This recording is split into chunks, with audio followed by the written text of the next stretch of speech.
الحمد للہ رب العالمین والصلاة والسلام علی اشرف الانبیاء والمرسلین نبینا محمد وعلی آلہ وصحبہ اجمعین، اما بعد۔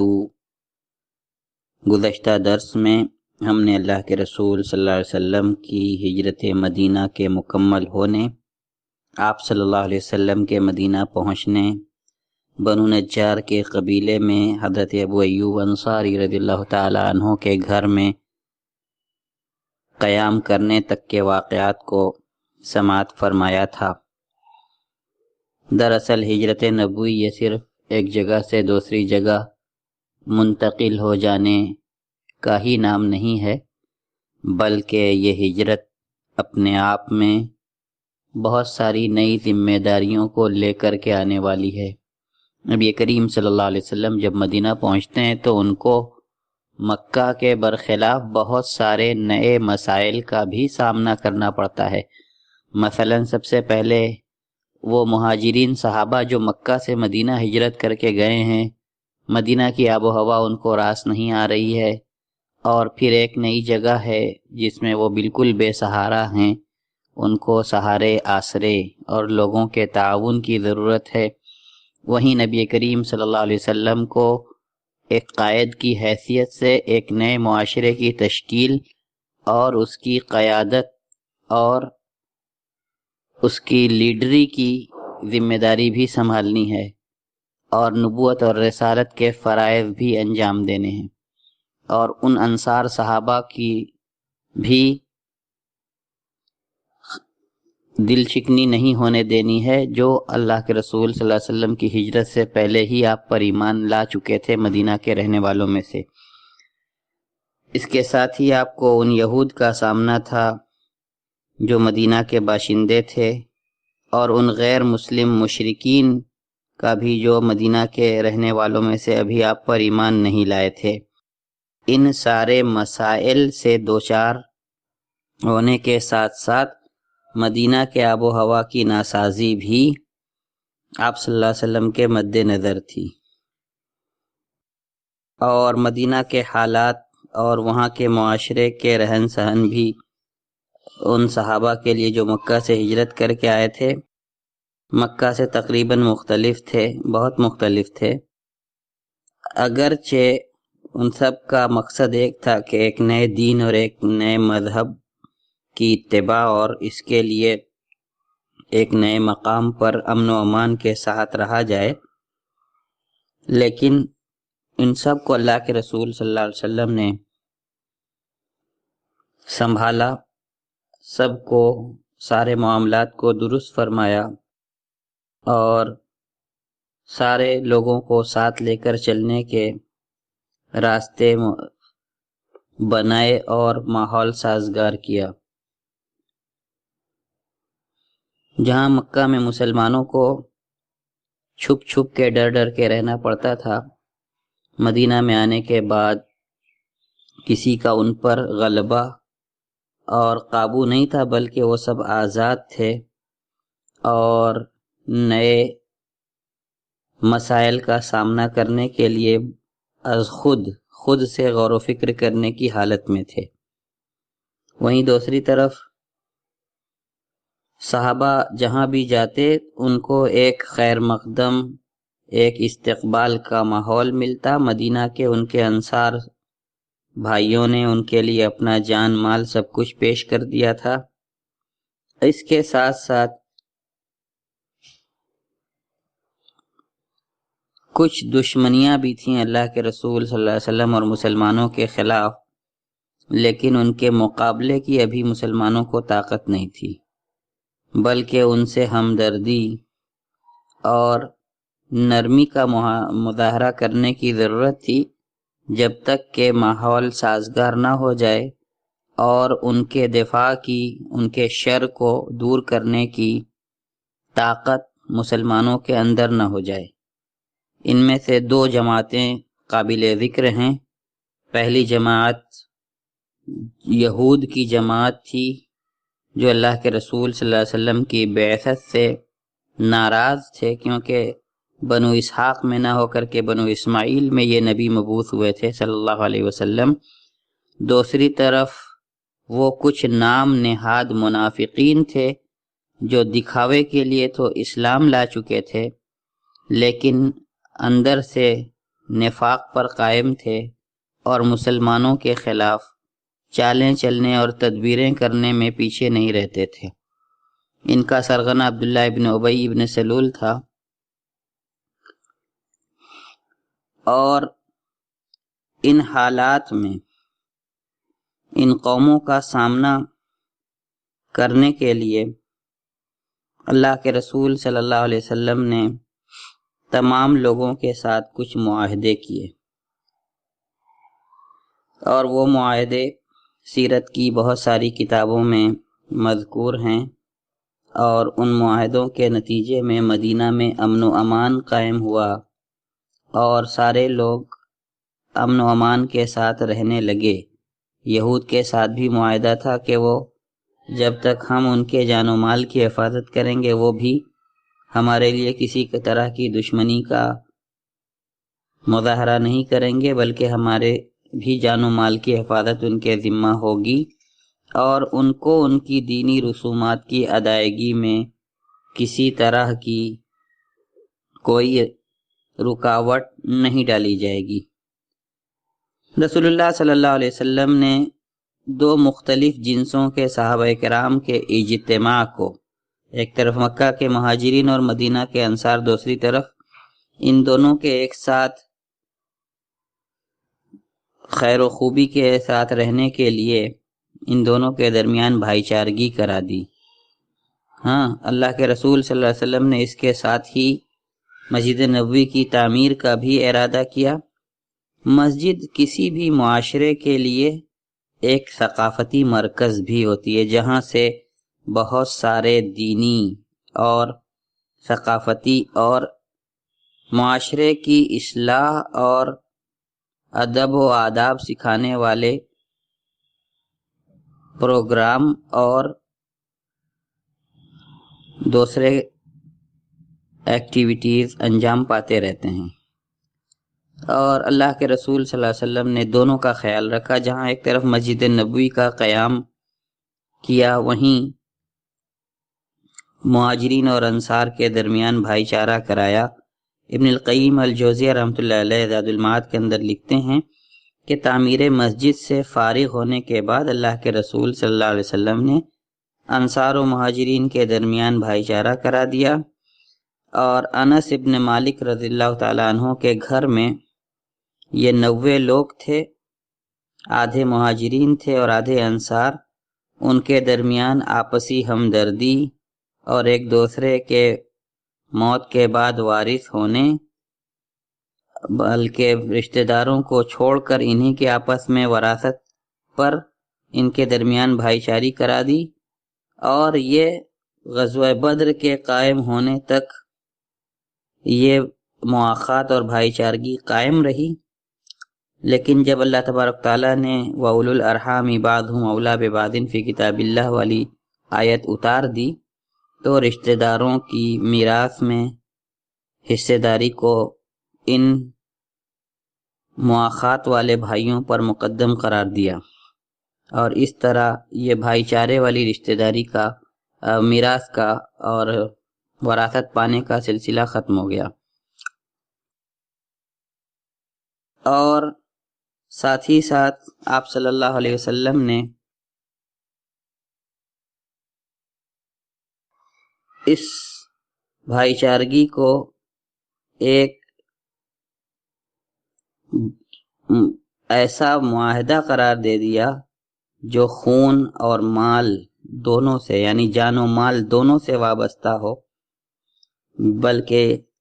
یہ ایک عملی اور مضبوط قدم ہو، صرف زبان سے دہرائے جانے والا کوئی سیاسی نعرہ نہ ہو جس کا کہ حقیقت میں کوئی تاثیر اور کوئی اثر نہ ہو، بلکہ یہ ہمدردی اور غمگساری کی روح ہر ایک نفس کے اندر پوری گہرائی کے ساتھ اپنا اثر رکھتی ہو۔ امام بخاری رحمۃ اللہ علیہ اپنی صحیح کے اندر ایک روایت لائے ہیں کہ جب مدینہ آئے تو اللہ کے رسول صلی اللہ علیہ وسلم نے عبد الرحمن ابن عوف اور سعد ابن الربیع کے درمیان بھائی چارہ کرایا تھا، تو عبدالرحمن ابن عوف رضی اللہ تعالیٰ عنہ نے کہا کہ میں انصار کا سب سے زیادہ مالدار انسان ہوں، میرے مال کو 2 حصوں میں تقسیم کر لو، اور میری 2 بیویاں ہیں جو تم کو اچھی لگیں، ان سے میں تمہاری شادی کرا دیتا ہوں، میں اس کو طلاق دے دوں گا، تو جب وہ اپنی عدت مکمل کر لے تو تم اس سے شادی کر لینا۔ تو یہ سن کر کے عبدالرحمن ابن عوف نے رضی اللہ تعالیٰ عنہ نے کہا کہ اللہ تمہارے مال و منال میں برکت دے، ہمیں یہ بتائیے سعد بن ربیع کہ آپ کے بازار کہاں ہیں؟ تو انہوں نے بنو قینقاع کے بازار کی طرف ان کی رہنمائی کر دی۔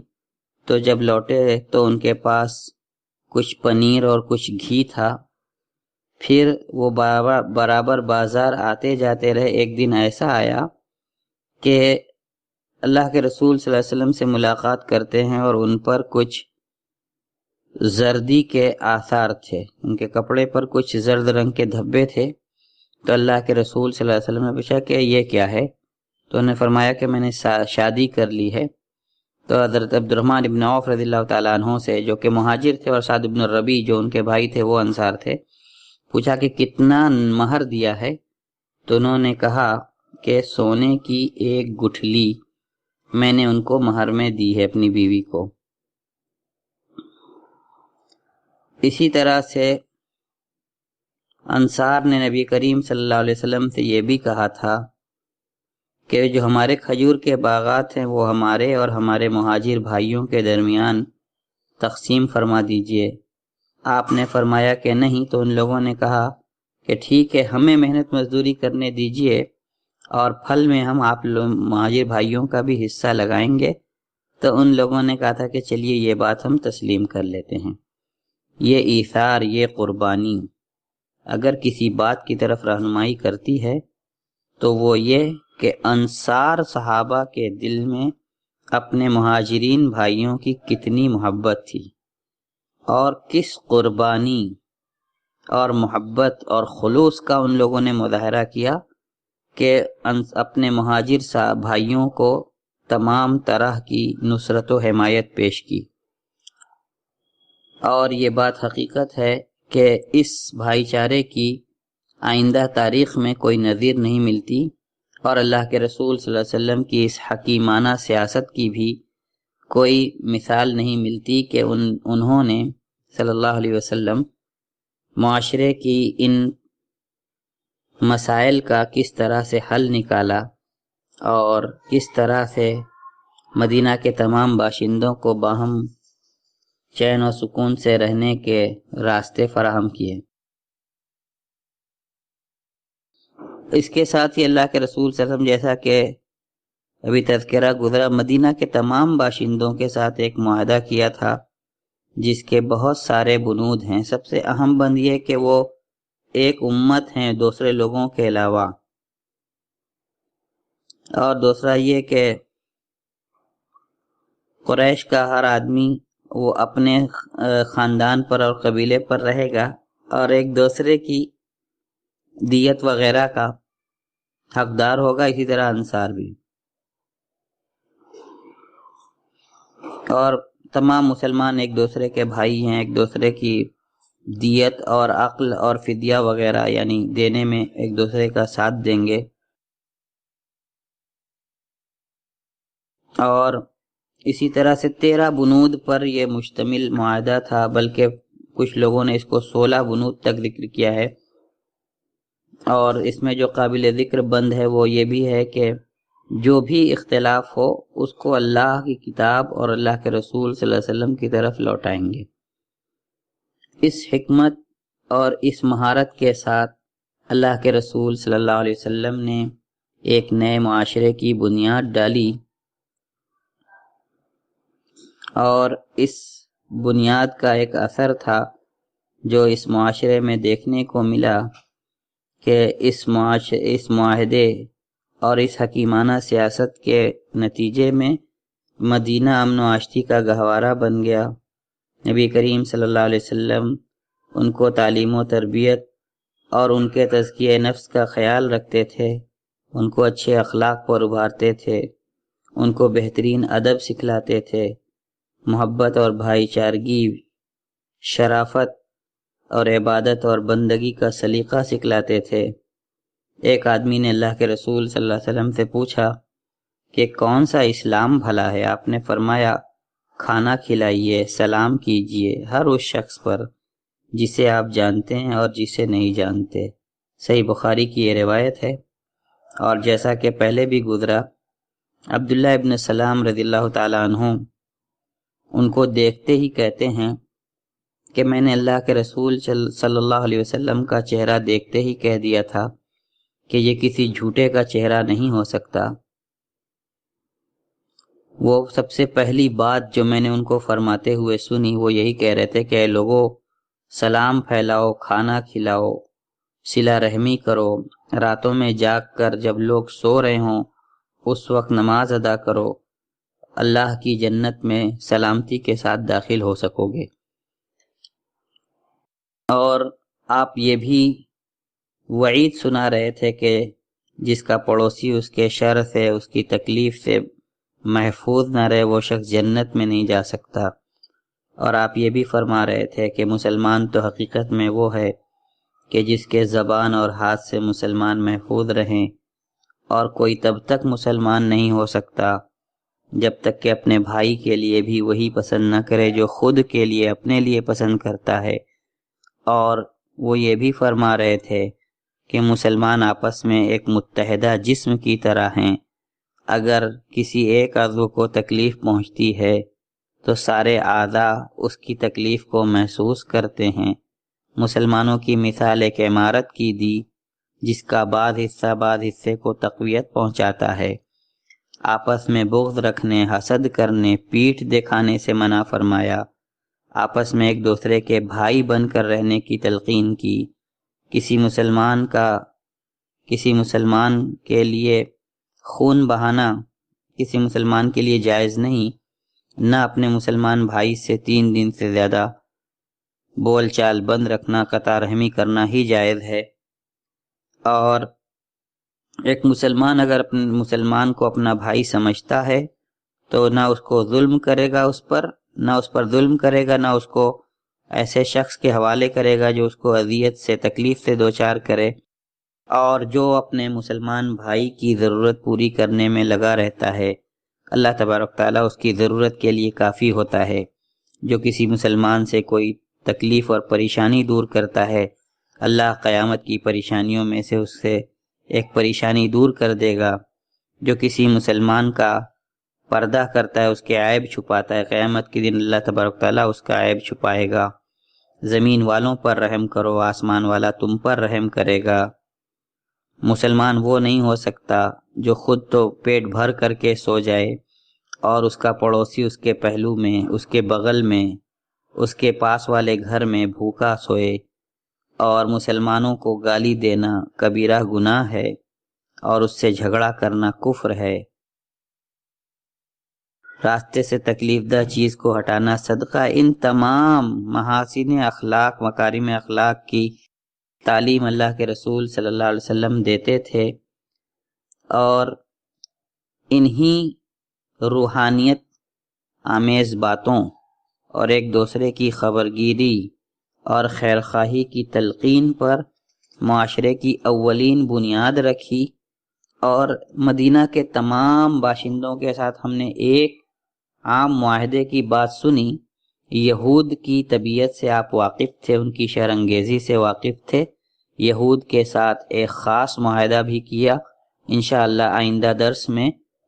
یہود کے ساتھ اس خاص معاہدے کی تفصیلات بیان کی جائیں گی۔ وآخر دعوانا ان الحمدللہ